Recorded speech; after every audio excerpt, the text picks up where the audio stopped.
Good morning. We are extremely pleased that you are here. It is good to come together for the purpose of co-creating. Do you agree? You are knowing what you are wanting? Desire is such a good thing, unless you are contradicting it with disbelief. But you know all about that, don't you? If you have a desire and it's fresh and new, and so you haven't practiced not believing it, then there's an exhilaration in it, isn't there? But if you have a desire that you've been wanting to come into physical fruition, you want it to manifest, you want to see it in your life, you want it to be visible to you and to others around you, and you've been holding that desire for a while and it doesn't seem to be showing up, then sometimes you get weary of holding the faith, because you, dear humans, are really focused on what you can see and hear and smell and taste and touch, as you really should be. You are extensions of source energy in this leading edge time and place. And this part of your non-physical consciousness that is focused here in your physical body is specifically focused here because you are powerful and genius creators who want creation to go to its fullest manifestation. There are a lot of creations that are happening in thoughts that you think. That's a creative flow. There are lots of energy streams. There's a lot of universal consciousness. But you are in these bodies at this time, in this place, because it was your intention in coming into this physical body to focus in such a way, to hold enough attention on a subject already flowing, that you could be the realizer of it, the see it, hear it, smell it, taste it, touch it, realizer of it.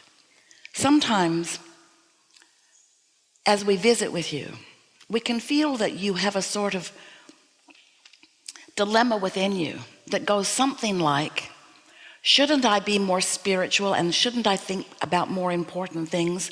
And isn't the material world something that is lesser than?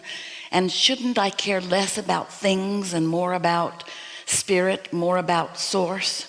And we say, you really cannot separate yourself from the spirit, source, soul, God force that really is you.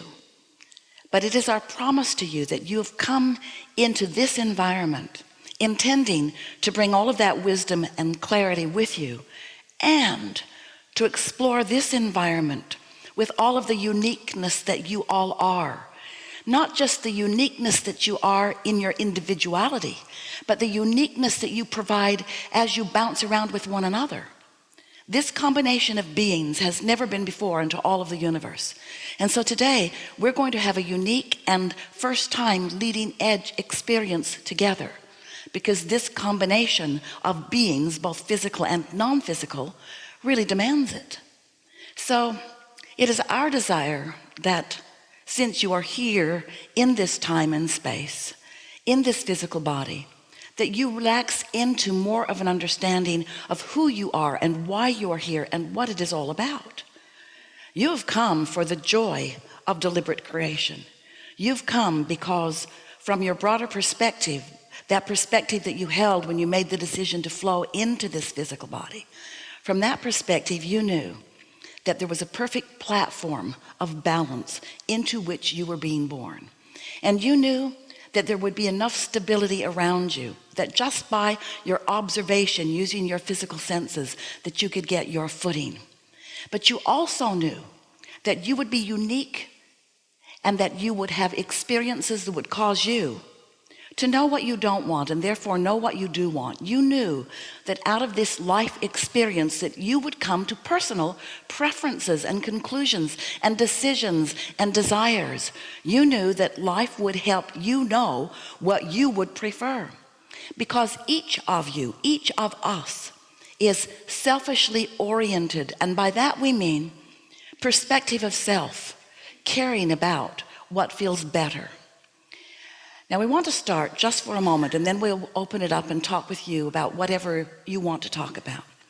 But we want to remind you of just a few things as a basis of this gathering. And the most significant thing that we want you to remember is that as you came into this physical body, not all of you came. The larger part of you, this consciousness, this eternal you that is you, remains non-physically focused.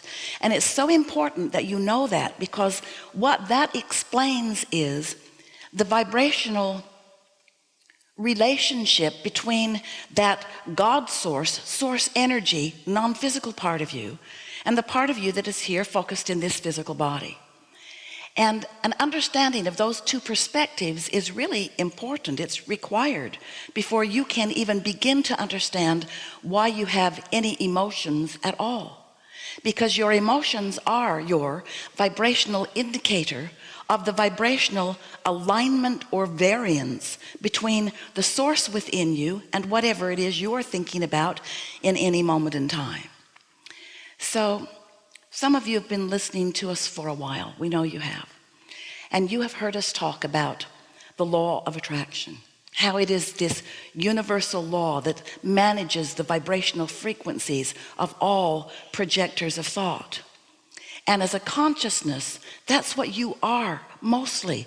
Yes, you are a clump sitting on your chair. We cannot deny that. You are a physical manifested being. But you are energy flowing all the time.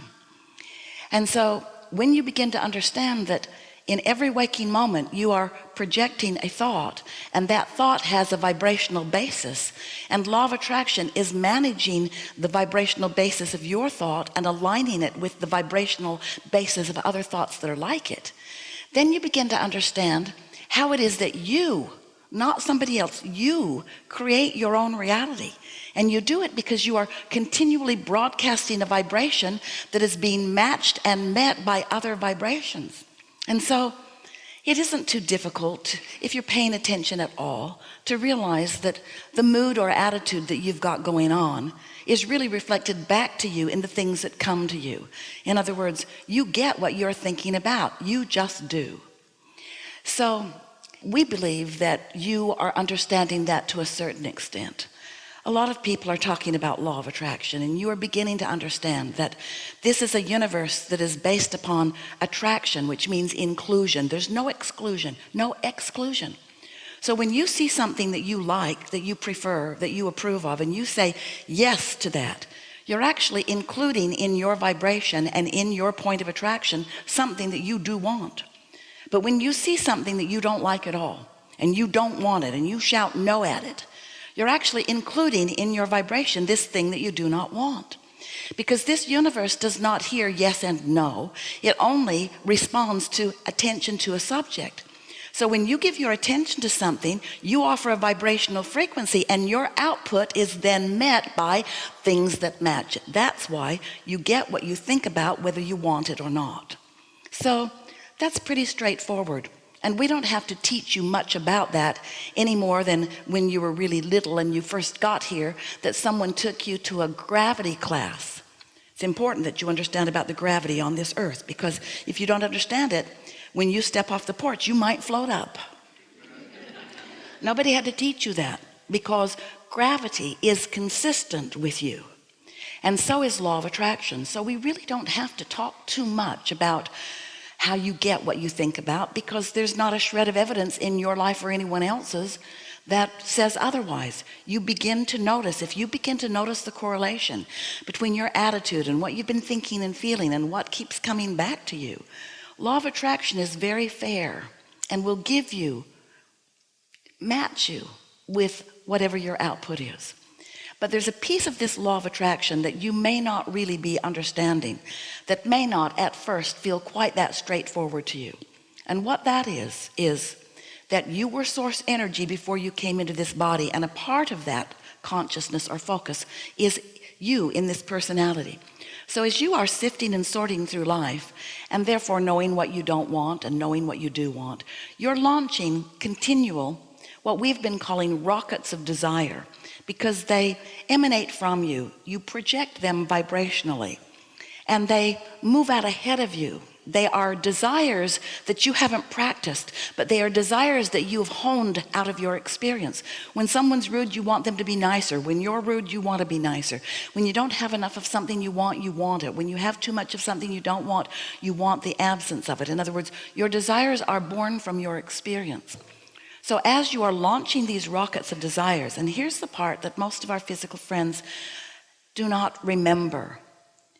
You've launched these rockets of desires, and your inner being, the larger part of you, the non-physical part of you that remains non-physically focused, receives those requests from you, understands them, knows them, and becomes them vibrationally instantaneously.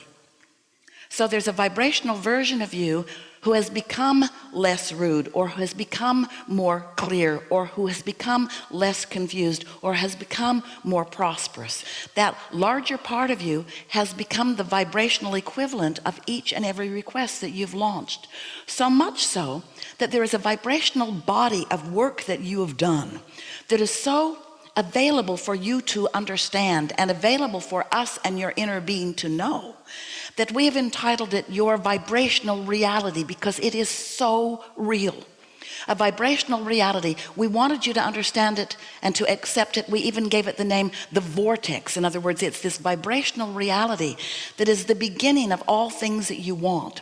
It's the vibrational version that will turn to thoughts, and thoughts to things. In other words, it's the way you create your reality. But you've got to understand and accept the existence of this vibrational becoming. And then you, in your physical form, you've got to figure out some way to consistently be a vibrational match to the vibrational reality that you have created, or else you will not be able to manifest the things that you want. But even more important than that, you will not be able to feel good, because you have expanded to a place that you must allow the rest of yourself to expand to too.